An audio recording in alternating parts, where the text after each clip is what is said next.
last segment, I talked at length about the choice if you chose price loss coverage. Obviously, with FSA, when sign-up happens, you're going to have a choice between price loss coverage and ARC, which is agricultural risk coverage. Today, we have a treat. Dr. Pat Westhoff from FAPRI at University of Missouri is here, and I thought, since he's in town, let's get him to talk a little bit about his perspective on ARC. Obviously, it's an important decision, and Pat, what do you think? Well, let's talk about what these policies are intended to do. Price loss coverage is intended to cover against the risk of low prices. Agricultural risk coverage is intended to cost against low revenues that could be caused either by lower prices or by lower yields relative to recent averages. ARC is going to provide benefits to producers when a price declines, as might PLC, but it's only going to do that if prices are down relative to recent average. There will be times when one of the policies pays out and the other one doesn't, and it'll work in both directions. With regard to price loss coverage, they're both subject to, and ARC, they're both subject to payment limits. Combo limit for an individual, for a farmer. Everything added together is $125. Husband and wife could be $250,000 limit. But ARC also has the maximum payment band that serves to limit payments as well. Do you want to talk about that?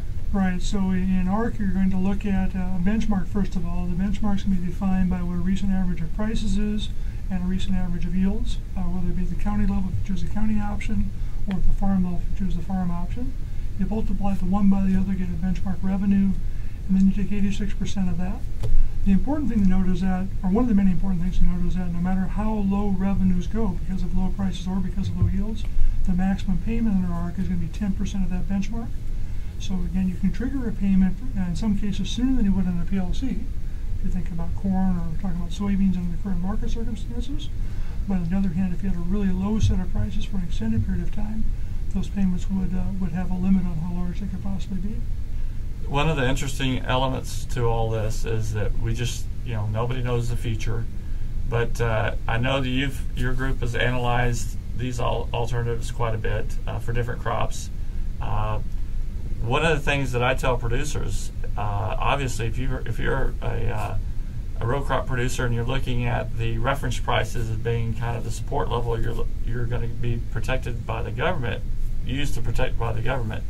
In a lot of cases, that's going to be below cost of production. It's going to be below current market values by quite some amount. For instance, you could take corn, and it wouldn't be too far out of the question that revenue benchmark could be somewhere around $1,000. Price times yield using the Olympic average data that you talked about before. So when you take that 10% band, if things were to go really low, they could be looking at a 10% of $1,000 or $100 an acre payment multiplied times a payment fraction of 0.85 for a county-based ARC or 0.65 for individual ARC. But those are still payments that if you wanted to, you could compare those to the levels of the previous direct payment, and those could be quite high. They could be under some circumstances, that's right, and it really depends a lot on where you think prices are going to go in the future, and of course what kind of variability you have in yields at your county or at your farm level. It looks to us, at least given the type of price projections we've been doing, that for some of these crops it's going to be a tough call, or may well be a tough call for a producer trying to choose among these programs, if they're just going to make their choice based on which ones are giving them the most payments.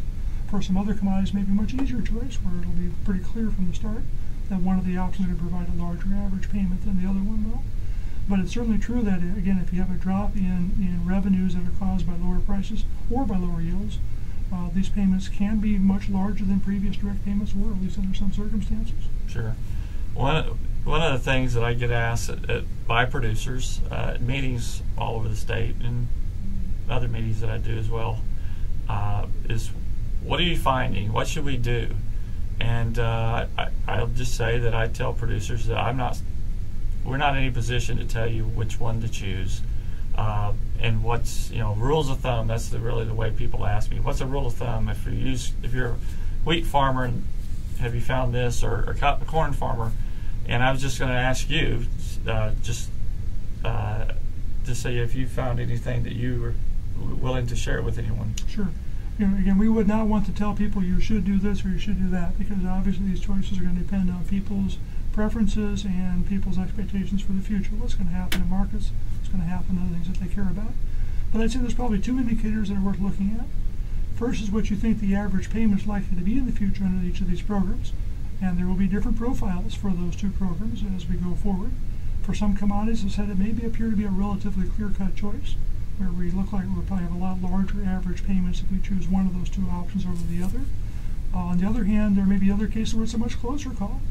As I indicated earlier, it looks to us, for example, that given our price projections, corn is a case where it's a relatively close call as to whether we're going to have larger average payments under one program versus the other.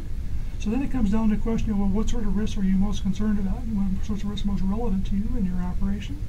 If you're someone that has very little variability in your yields, and the county has very little variability in its yields, then it may well be that whichever one's going to provide you the best protection against lower prices, may be the thing you care most about. It may also matter what your own farm situation is in terms of your land situation. Do you own all the land you operate, or are you renting land from somebody else? If you're renting land from somebody else, is it some with a relatively fixed contract where those rental rates will not change at all across time? Or is there a case where rental rates might adjust in the future? So if you think about profiles in the future where you would have a much lower average price than we have today, that might push you one direction. On the other hand, if it's one where you see a lot of variability in prices in front of you, but maybe the same average that we have today, that may push you in a different direction. You're more likely to choose PLC in the case of a low price scenario in front of you, more likely to choose ARC if you think prices will be more volatile in front of you, or maybe at a higher average. Have you found any instances where the underlying crop insurance coverage might give you protection or less protection with one or the other? It's certainly true that crop insurance is going to interplay with all this, and so where your current crop insurance coverage is and what you're willing to do in terms of changing your crop insurance coverage in front of you will come into play here. If you are thinking about choosing ARC versus PLC, you have to remember that if you choose ARC, you do not have the option of choosing the supplemental coverage option for crop insurance on top of your ARC coverage. So if you're thinking SEO is something that may be relevant for you, that's going to be a possibility if you're in the PLC coverage. It's really tough making these choices, of course, because it's a one-time choice for a 5-year period on ARC versus PLC, and we're bound to find cases where what seems to make sense at the time the sign-up's going to occur won't be what makes sense after the fact.